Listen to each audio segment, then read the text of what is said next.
والذين آمنوا وعملوا الصالحات لنبوئنهم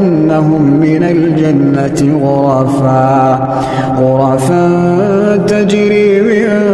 تحتها الأنهار خالدين فيها نعم أجر العاملين الذين صبروا وعلى ربهم يتوكلون